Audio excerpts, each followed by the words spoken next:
Hi guys, I'm Shmee. Hello and welcome back to the channel where you join me on a beautiful September day here in the UK. I've come out of the city to the countryside on what is actually my first full day here in my home country in literally months. That sounded to me like the perfect opportunity to take the keys to the noisy one, take it out for a drive and have some fun, but also to go back to my Fuel for Thought video series, the FFTs, with a topic I think is quite interesting, which is what is the cost to keep a supercar or a car like this in the garage. And I'm not talking about when they're new, I'm talking about when they start to get a little bit older. So the GT8, you might be thinking, is not a proper supercar. It's the super end of sports car, but this is actually now getting to 3 years old.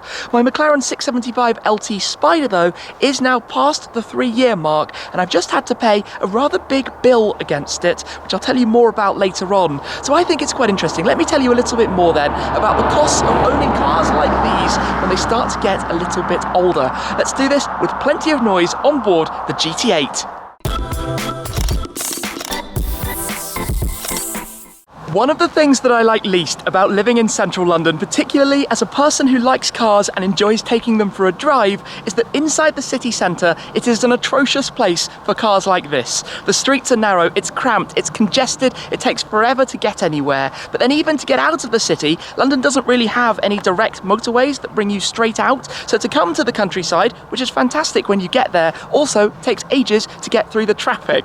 Now yesterday, when I did get back home, I went to the storage to check on the GT8 and also the Heritage RS, having not seen them for very long. It was actually my birthday, so I decided to take this back home. When driving it, the brakes were being a little bit squeaky. It felt like the car needed the legs stretched more properly, hence why I've come just out of the town now. I haven't gone too far because, as you can imagine, my first day back, I've got a lot of things that I need to get sorted, but any opportunity to actually drive this car is a good one. And to be honest, this thing has a real place in my heart. It's a very, very special car, as you guys will know from the process when it was being built, the Road to GT8 series, when I went and actually had a small part of it, or in it myself, at the factory in Gaydon, through to delivery, through to the adventures. It's been to Sardinia, to Rome, and all sorts of places along this journey. But the GT8, as I said, is actually coming up to being 3 years old. In the UK, when a car reaches 3 years, as well of course as the warranty normally running out, I'll talk more about that in relation to Ferraris later on. The warranty runs out, you obviously have to have a 3rd-year service, the car has to have what's called an MOT check, something that you then have to do annually from there on in, which basically ensures that it's up to standards to be driven out on the roads. And this is coming up towards that time, and the warranty is going to be a big thing to talk about. So I don't do that many miles with this car anymore. I've still got the crystal key though, which is still in immaculate condition because I rarely use it. But let's just get this started up. I'm going to take it then for a drive. Like I said, we do have some fairly nice roads, 6524 miles on the clock. Key goes in here. Always sounds so truly fantastic. But basically, I want to talk about what this is going to cost to keep from now, and also how that connects to the LT and to the GTC4Lusso, because there's quite an interesting difference, I guess, between those 3 cars. I guess some of you guys might not be too familiar with the GT8. I haven't made all that many videos with it recently, but if you don't know about this car, it is basically the last of the old school. Of course, it's based on the previous shape V8 Vantage. That means effectively it's a chassis and an engine that was first introduced, well, coming up to 15 years ago now, despite this car not even being 3 years old. It was the end, the last hurrah, I think you could say, the special edition, 150 units in total, plus 3 prototypes, 153 I guess we could say, and basically nearly all of them are in different specifications, but it mixes that naturally aspirated 4.7 litre V8 with a very, very, very old school feeling 6-speed manual gearbox, heavy clutch, heavy steering, and a strange mix of characteristics. You've got a full carbon fibre bodywork, despite the fact that it still weighs something like 1,500 kilos and only has 446 horsepower. So in many ways it doesn't make sense, but to me it's an iconic shape, and this was a car that as soon as I heard it was even coming, I was straight in for it. I wasn't even thinking twice. This is a car that I want to treasure forever as a proper old school driving experience. Now the best bit about it is the sound. Of course it has a valve control, but I do actually have a switch just here from CC Charger, which you might remember I installed, which can have it open all the time. So I press unlock, and this is basically where you start to get a whole lot more noise out of it, and we're going to head out from the houses as well. Yeah, I'm sorry guys, I know I talk about this all the time, but this thing is such an incredible sounding car. Blip the downshifts, let's go down to first. It's just monumental. Every time it puts a smile on my face, every single time. In fact, let's just go around the corner.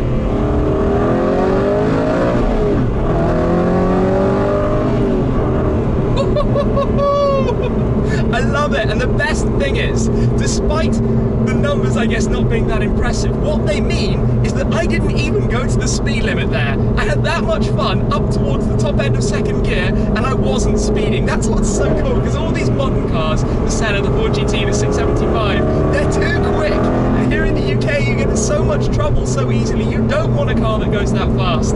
Anyway, today's FFT is about the costs. So let's talk about this with particular regards to three cars, the GT8, the 675 and the GTC4Lusso, because they're all quite different in this respect. So the GT8 cost new just over £200,000. At the time, I guess I would have hoped the market value would have stayed stronger. At the moment, it's taken a complete dive across the board as a very nice Rolls Royce comes towards us. So market values, different story. This car's probably lost 50 grand or something like that. 675 LT cost 330-ish, I want to say, and now it's probably worth 100 grand less than that. The GTC4Lusso I bought as a second-hand car. It cost me about 200, so already down about 100 from when it was new. So when you buy a car new, you know certain elements already. You know that it's probably going to depreciate. You know that you're going to have to insure it, you're going to have to park it, you're going to have to pay annual road tax for it, and you're going to have to service it. But these costs already are actually quite different. So the Ferrari has this particularly cool thing that it comes with 7 years free servicing. So every Ferrari for 7 years, since I think 2010, has a free servicing pack. How cool is that? That's why I enjoyed my FF so much, even though I bought it as a 4-year-old car, because it came with 2 years warranty from a main dealer, from Meridian Modena, and then it had the balance of the servicing pack, which is incredible. The McLaren annual service, about £1,500. This though, the Aston, because it's a dressed up Vantage V8, we could say, is actually only about £600 or £700 a year. So this isn't a very expensive car to actually maintain and to keep driving and to own longer term. Insurance is normally based on value and performance and cost of repairs. So the McLaren is the most expensive at I think about 3,000, the Ferrari at 2 and a bit, and this at maybe just under 2, something like that. So pretty much what's in line, and that will keep going. That would keep being the consistent price going forwards. They're not going to go up or down significantly or dramatically at all. Oh, just watch out for that person turning. What else do we have? Annual road tax, they all cost the same. They all cost the top bracket here in the UK, which is about £530 a year, I want to say. I think it's exactly that for all of them.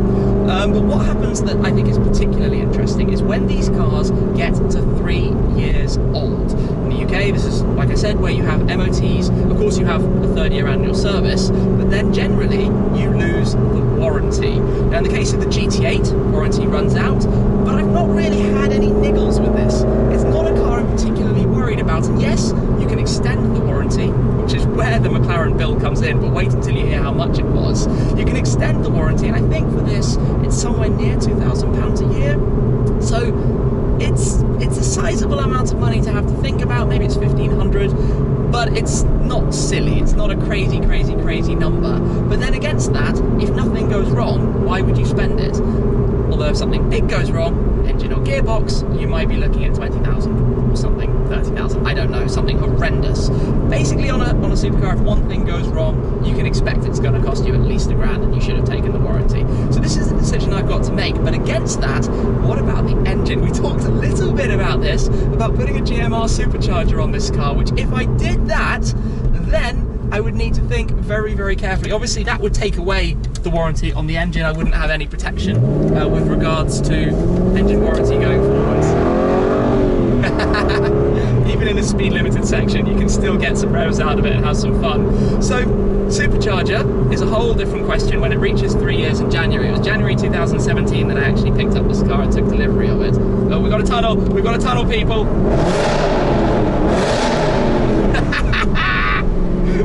It's so much fun.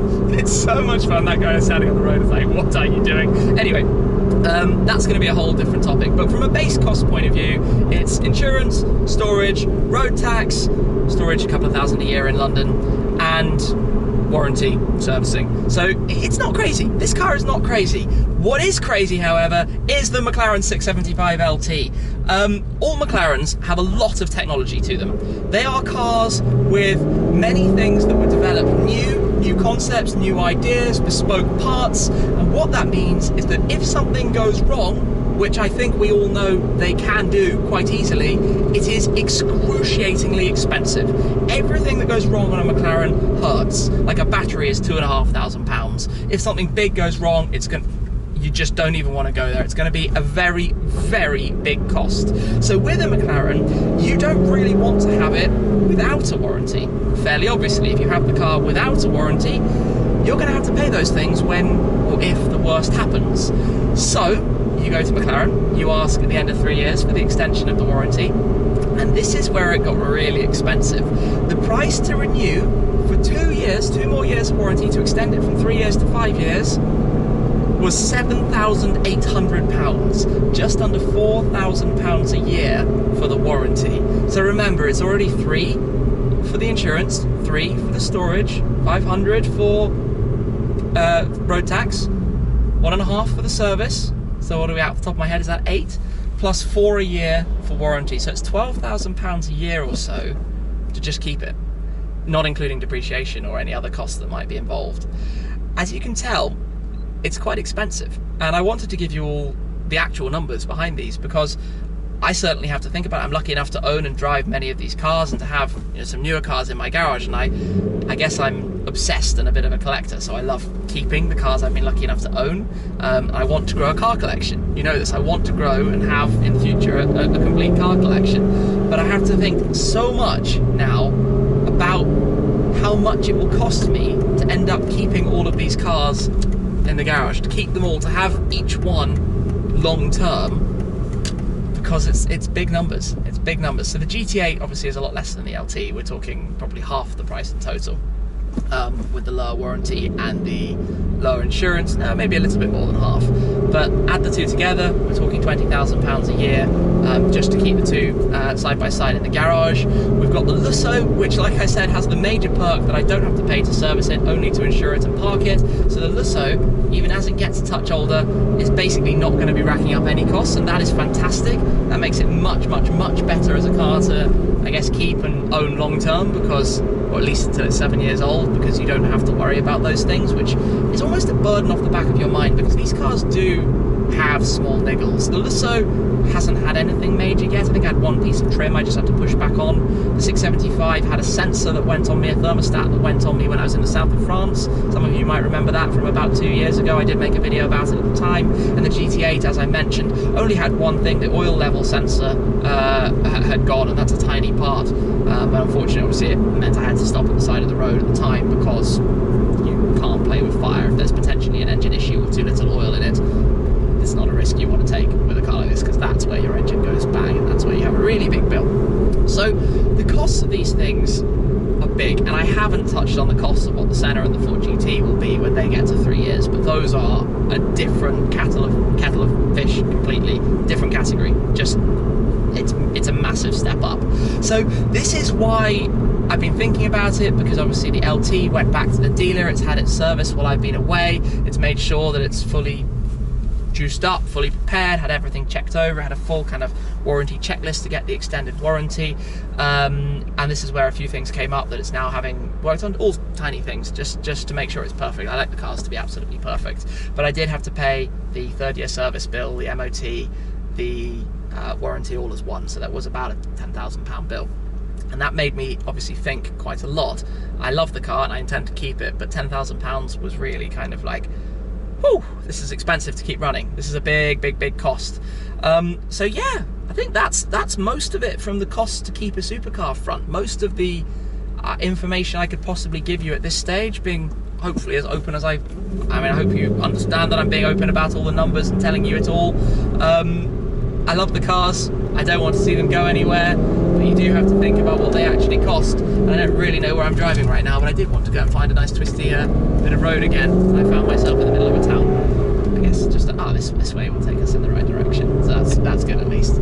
But yeah, this is the game, right? If you want to drive and enjoy these cars, especially as they get a little bit older, prices might come down, the running costs definitely go up, and that's the direction it heads. These are the signs that I like to see. National speed limits, and we've got a little bridge again. Enjoy this.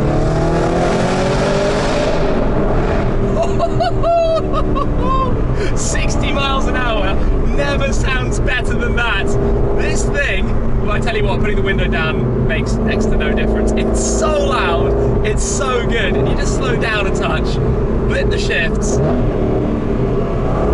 I know a lot of you guys say that there's no point in keeping this car in the garage, but believe me, when I drive it every time, there's just no way I could ever part with it.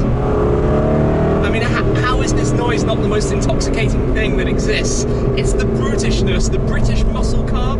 It's doing, I guess, what the American muscle cars do, but in a British way, in the design of the Aston Martin. And this was an era of Aston Martin for me to really be celebrated. It's what got me into the brand. Some of you who have been following the OGs, I guess, might remember way back when I bought my first proper sports car. It was a V8 Vantage Roadster. So I've always had a connection to this thing. I've always felt attached to the Aston Martin Vantage, and now we're going to turn back onto a nice bit of countryside road, and this is the ultimate version.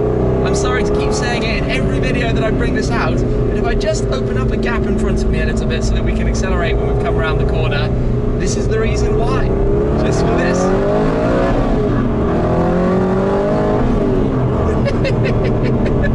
I love that that's legal. I love that that's within the speed limit. It's such a cool car. Anyway, this isn't going anywhere anytime soon. I don't think the LT is going anywhere anytime soon. The Lusso I see owning for at least 2 or 3 years. I don't think I'll keep that car forever. I'll be pretty open about that, but obviously it's only 6 months in. And I'll tell you more about some of the costs of the other cars, I guess, in the future. But for now, I hope you've enjoyed coming along for a ride in the GT8, an FFT after quite a long time of an absence while I've been over in the US. But for today, that is all. Thank you very much for watching, guys, and I'll see you again very soon. Cheers!